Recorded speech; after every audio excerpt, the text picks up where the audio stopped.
While hiking through the dense woods, we stumbled upon an old, forgotten mansion, its towering greenhouse barely visible beneath a shroud of overgrown foliage and creeping vines. The mansion loomed ominously, its decayed grandeur hinting at a once prosperous past now lost to time. Curiosity drew us closer, and we decided to explore this enigmatic relic. The front door creaked open, revealing a grand foyer covered in dust and cobwebs. Faded portraits stared down from the walls, their eyes seeming to follow our every move. My family had inherited this mansion from a distant relative, a place we had never heard of until the will was read. It was a surprise, but the promise of adventure excited us. As we wandered through the musty halls, we discovered the entrance to the greenhouse. Its iron doors were rusted, and ivy had woven itself through the metal bars, creating an almost organic barrier. With some effort, we pried the doors open, revealing a world within a world. The greenhouse was like a jungle, teeming with life, yet there was an eerie stillness that unsettled me. Massive glass panels, cracked and grimy, filtered the sunlight into strange patterns on the ground. Plants of all shapes and sizes filled the space, their leaves brushing against us as we ventured deeper. My sister Lily was particularly fascinated by the exotic flora. She moved from plant to plant, marveling at their unusual colours and forms, oblivious to the unsettling aura that hung in the air. As we explored, we found remnants of the past rusty gardening tools, faded journals, and broken pots scattered among the thriving vegetation. It was as if the gardeners had vanished suddenly, leaving their work unfinished. In the centre of the greenhouse stood a majestic tree, its gnarled branches stretching towards the ceiling. Its bark was dark and twisted, and there was something almost sentient about its presence. As I touched the tree's trunk, a shiver ran down my spine.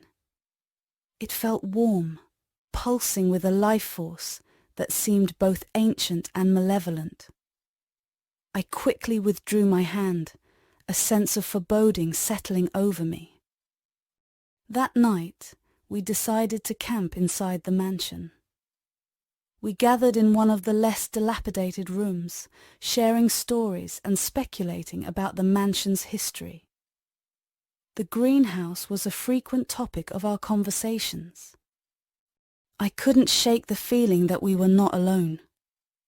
Shadows seemed to dance in the corners of the room, and strange noises echoed through the halls, keeping us on edge. The next morning, we returned to the greenhouse. Lily was eager to explore more, while the rest of us followed, with a mix of curiosity and caution. The air felt heavier, as if the greenhouse itself was aware of our presence. As we delved deeper, we noticed peculiar flowers with petals that shimmered like glass.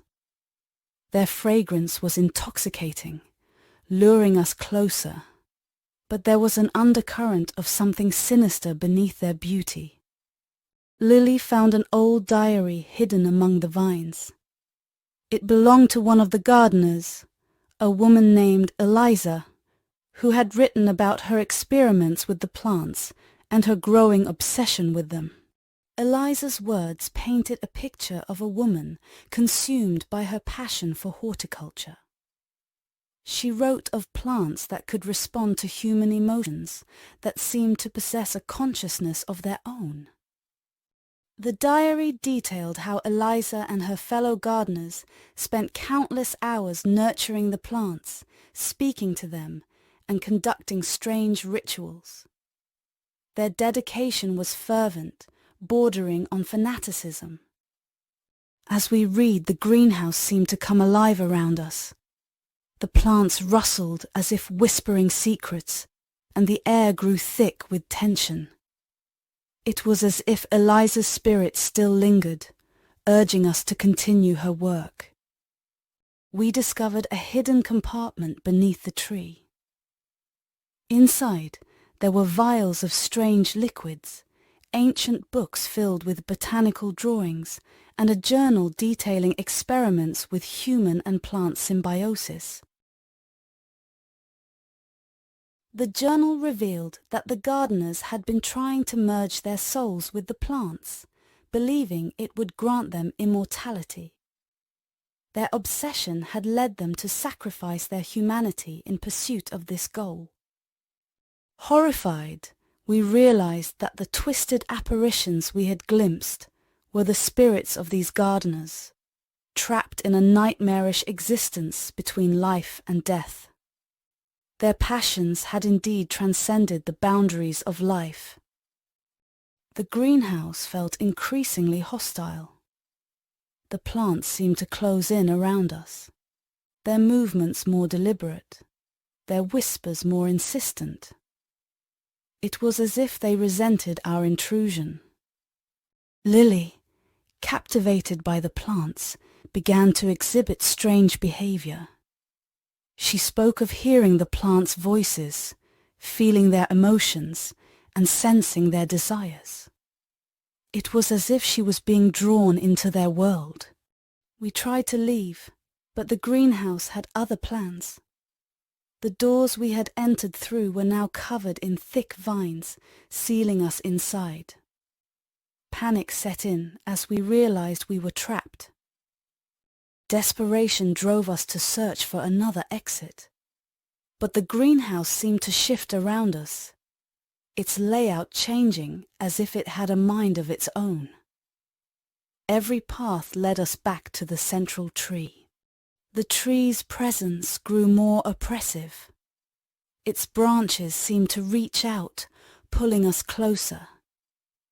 The air was filled with a cacophony of whispers, each one a fragment of the gardener's lost souls. Lily, now completely enthralled, approached the tree. She spoke to it as if it were a living being, her words filled with reverence and awe. We watched helplessly, unable to break the spell that had ensnared her. In a moment of clarity, I remembered Eliza's diary. She had written about a ritual to sever the bond between the plants and their human hosts. It was a desperate gamble, but it was our only hope. We gathered the ingredients for the ritual, following Eliza's instructions to the letter. As we began, the greenhouse erupted in fury. The plants lashed out, their tendrils trying to stop us. With each step of the ritual, the whispers grew louder, a chorus of agony and rage. It was as if the gardeners were fighting to maintain their hold on the plants, unwilling to let go of their twisted dream. Finally, we reached the climax of the ritual. The air crackled with energy, and the tree's branches thrashed wildly. In a blinding flash of light, the bond was broken. The greenhouse fell silent. The plants returned to their natural state, their sentience extinguished. The oppressive atmosphere lifted, and we could breathe freely once more. Lily collapsed, unconscious but alive. We carried her out of the greenhouse, the vines parting to let us pass. The mansion felt different, as if a dark cloud had been lifted. Over the next few days, Lily recovered. She had no memory of her ordeal, but she bore the marks of her encounter, faint scars that traced the patterns of the vines that had ensnared her. We decided to leave the mansion, abandoning it to the past. The memories of what we had experienced would haunt us, but we were grateful to have escaped with our lives. As we drove away, I glanced back at the mansion. It stood silent and empty, a relic of forgotten times and dark secrets.